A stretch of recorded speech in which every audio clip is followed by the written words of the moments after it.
Attention. Attention.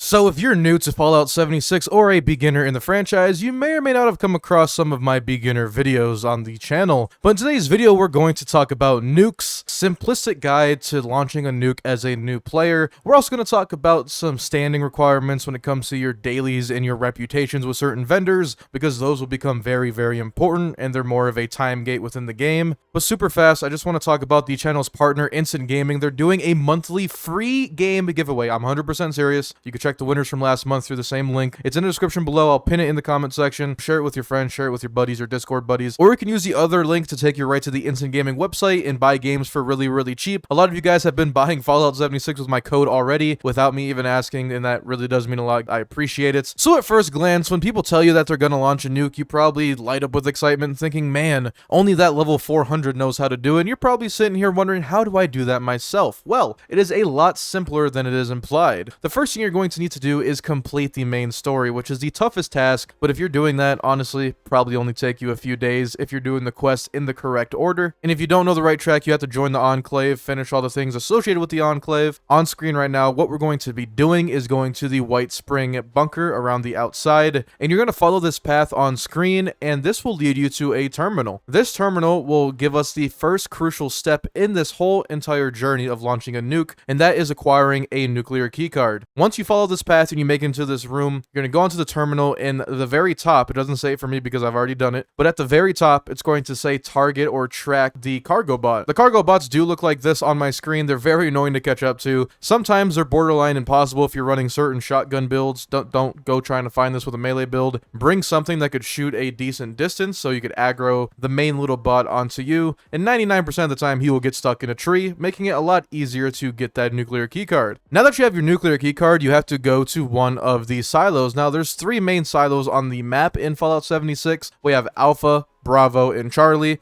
They have all the same exact layout, so don't worry about that. They're all played the same, they all run the same. I'm not going to do a step-by-step breakdown of what you do when you're inside. Literally, waypoints guide you through this whole process when it comes to launching the nuke. You can see on my screen, if you guys don't know, Site Alpha is right next to the top of the world. Up here is going to be Site Bravo, and then down here is going to be Site Charlie right next to this processing services. Now, once you're in there, follow the guide, follow what the game's telling you to do. It's very straightforward. It has waypoints, tells you what to do, but then you're going to get to the main door. Now, a lot of veteran players may be asking, what about the key code? What about the code to launch the nuke? Aren't they supposed to farm this? Well, there is a website by the name of Nuke. Now, this is a website where players, when they get the new codes for the week, they just put it on this website, saving you literally hours of your time sometimes because spawns are not always great in Fallout 76. Input the code, correspond it to the bunker you're at. So if you're going to launch a nuke at Bravo, put in the Bravo code, Charlie, Charlie, Alpha, Alpha. So you're skipping the whole silo code pieces. So if you're doing the quest specifically and it says track down the codes, you don't really need to do that. You just need to get your team together, or maybe even do it solo if you're feeling risky. And all you have to do is enter in those codes from the website. I'll have it linked in the description below so you guys can just easily bookmark it on your phones or your computers. And there you go. Choose where you want the nuke to go. If you want the nuke to activate the Scorch Beast events, go over here onto Fissure Site Prime. Or if you want to activate the other event where you go against the hordes of the Wendigos, drop it on the mine over here. And if you want to start the event for the Ultra Site Titan, come to the very bottom left and nuke the Abandoned Mine Shaft 2. So that's the three major bosses in the endgame for Fallout 76, and those are the three sites, and that's how you launch a nuke for the three sites. Now, I should also mention a quick tip for you guys. If you're doing these events or just playing Fallout in general, there's a lot of explosions, especially when other players use explosions. So go into your settings, go over into settings here. Then you're going to go into your display settings, scroll down until you see underneath your Pip-Boy, enable camera shaking.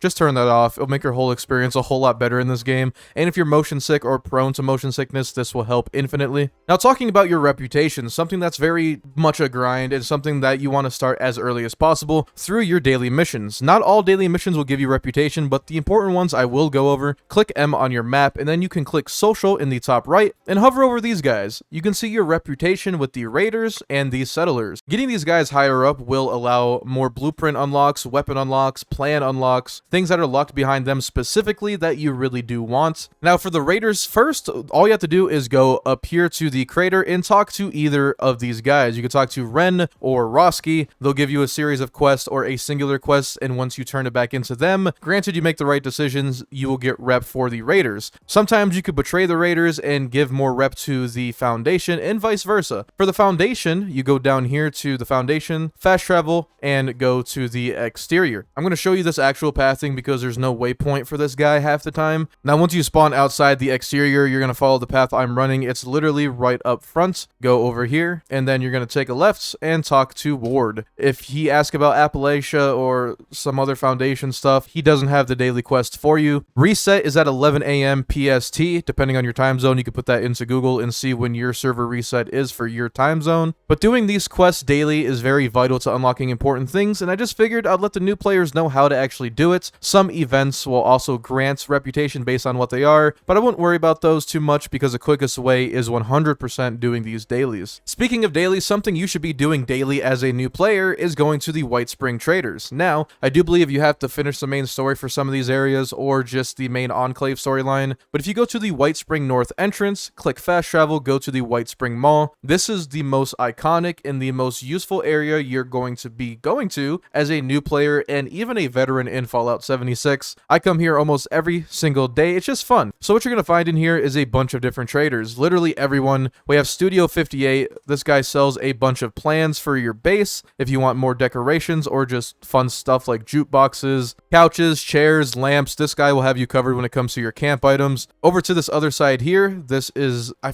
believe she just sells whatever. Yeah, she sells grenades, junk, drinks. She'll sell just about anything. And over on this side, we could see the Artisan's Corner. You have everything you could ever need here. Legendary Exchange, the Gold Press Machine, Armor Workbench, all these things, even the Fallout First membership stuff is all going to be located here. Right across the way, you can see these guys at the White Spring Spa. These guys will sell ammo and junk. A lot of these do sell ammo and junk with random plans for your base, random weapons, just a whole lot of things that reset daily that you should always check out. All these rooms I'm looking at are traders. These guys give you food. These guys give you just fun stuff to dress up in if you guys care about fashion. Creekside Lodge is all hunting and animal related. We have another clother over here. And finally, everyone's favorite that I think I skimmed over, but I think he's all the way back here. Everyone's favorite is Black Powder. This guy will sell guns, legendary armor sometimes if you're lucky, plans for certain weapons, weapon attachments, armor attachments, just a bunch of very useful things. And I recommend as a new player, just come here every day. Before you do it, pop on some better bartering perks like the Charisma card and Hard Bargain. And if you have the aid by the name of Grape Mentats, they will give you better bartering rates for 10 minutes. Honestly, it can get very, very addicting coming to these guys every day, so just be warned. And for the final tip of today's video, I haven't made any tips for your actual camp, but I'll give you the most important one. When you go into your build mode into your camp, you will see here that I have a budget. Now, a lot of people are wondering, what does that budget mean? That budget bar is how much you're allowed to build in your camp area. The things that take up the most budget will be foundations and lighting items. Lighting items, I'm pretty sure because it has a higher impact on the server, and foundations because they judge that technically by the size of your base. But a lot of people don't know that if you have things in the stored tab, it will actually take up extra space. So for example, if I put something like this bottle down and I decided to store it, that little bit of gray that you see over there will actually take up the amount of space I'm allowed to have at this camp. So what you should always do, if you have stuff in storage over here and you're not using it, just scrap it. It allows you to get more space and more buildability in your base, and it just makes your life so much easier. Speaking of making your life easier, if you're building in your base on foot like this, stop doing it. It's not fun. All you got to do at the bottom of your screen is click the toggle camera button, and you could fly around like it is creative Minecraft. You can see my character right here. Hello. He's just vibing.